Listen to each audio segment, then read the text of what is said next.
and it seems as though with covering all of college football, that's all I'm doing these days is tracking who's going to go where and sue for how much. We've got UCLA and the UC Board of Regents. They've got a squabble about leaving the Big Ten, and of course, Florida State and Clemson. And now we got North Carolina in the fray, posting a video this afternoon on that as well. But back in March, of course, Clemson filed a lawsuit in South Carolina, their home turf, concerning the grant of rights agreement and trying to get out of that. And then the ACC the next day countersued in North Carolina, just as they have against Florida State. And then Clemson amended its complaint in April.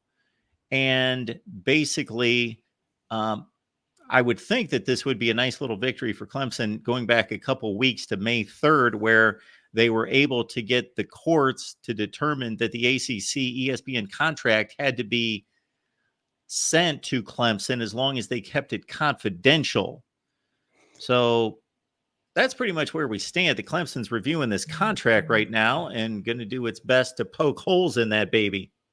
Clemson's also amended their suit to ask for damages, against the ACC here in recent weeks. I found that rather interesting. But yeah, for so long, if anybody wanted to take a look at the grant of rights or the television contract, you had to go up to the offices there in Charlotte or the league offices.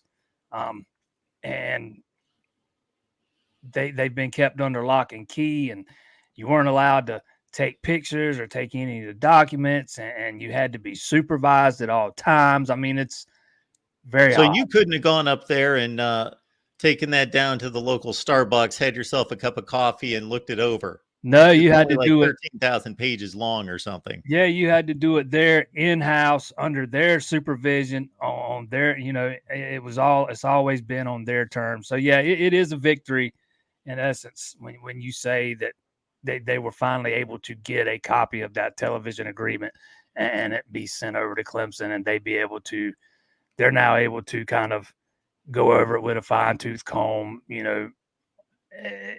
without being supervised, somebody looking over their shoulder, and they can, kind of really dive into it and sink their teeth into it. That's at least a minor victory.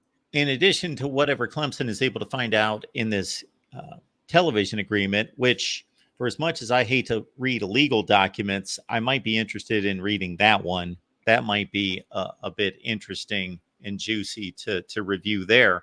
But there's also this ownership of television rights, because, of course, if Clemson and or Florida State is able to leave the ACC and not take its TV rights with them, then that kind of defeats the purpose. They want to be able to take the TV rights so that they can obviously join a new conference and own those TV rights, because otherwise the ACC is claiming you're in violation of the grant of rights. We own your TV rights of your home games. And that's kind of a big deal, because that goes into the hundreds and hundreds of millions of dollars. What I find kind of amusing is that the ACC claims, well, you would be violating your TV rights and we would still own your TV rights. And Clemson's counter is that, well, we wouldn't be in the conference anymore. So how can you own our TV rights if we're not in the conference? It all seems rather obvious, but at the same time, who's going to win that squabble? Yeah, that's kind of what Clemson's suit is about. They're trying to get the court to say, once Clemson is out of the ACC, whether that's 2026 or 2035, whenever they're out of the ACC, they own their television rights. That the ACC does not own their that the ACC does not own their television rights once they leave the conference. If they leave before that, grant of rights expires in 2036. And it could be a lot of, and I know the grant of rights and the ACC television deal, they're two different, the television deal with ESPN, they're two different things, two different agreements, but they're kind of intertwined. They're kind of interconnected. And I think a big thing in this is this option ESPN's got coming up here that they've got to pick up. I think they got to make a decision before February of 2025. They can get out of the ACC television deal, apparently, and just decide to move on and cut ties. That might play a big factor. That have some of these things turn out, or how it looks like they might turn out, might play a big factor in whether or not ESPN decides to pick up that option and keep this current deal in place through 2036. There is a deadline, I believe, on August 15th And Florida State, of course, was quicker to the courts than Clemson. It appeared as though they had a fighting chance to get all of this heard and this case through. And it's probably going to come to a settlement, is my guess. And I'm no legal expert by any stretch of the imagination, but I've been thinking that for quite some time because I don't think the ACC nor ESPN wants a lot of this stuff to come to light. And certainly once Clemson, I got to think they are going to leave the ACC. It's just a matter of when and where they're going to go and how much money they're going to have to pay. Or if they get their way, maybe they get some coming back to them. But those are the three big questions. But now that all of this is getting pushed back, and especially on the Florida State side, they didn't meet a deadline. They had to rework their case. That all got pushed back. There's no way they're going to hit this August deadline. That we're looking at one point, 2025 being the target for Clemson and Florida State to leave the ACC. But I got to think that it's going to be difficult for them to leave at that point. Yeah, I would lean towards thinking more like 2026. I know Clemson and North Carolina. I mean, Clemson and the ACC have both filed motions to dismiss and their suits, and I know there's another hearing on July the 2nd to hear one of those motions to dismiss.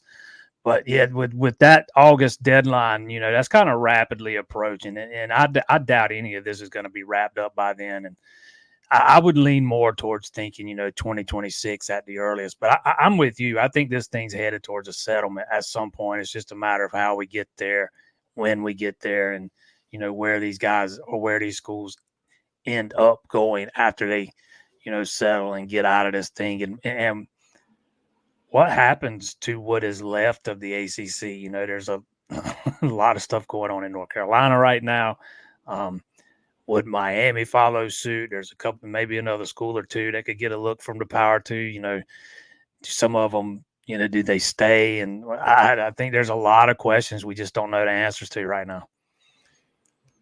The other interesting topic could be that this could end in a split decision. So again, folks, Florida State and Clemson have taken the ACC to court in their home states, and then there was a counter lawsuit filed by the ACC in the state of North Carolina, and it's kind of a race to the finish.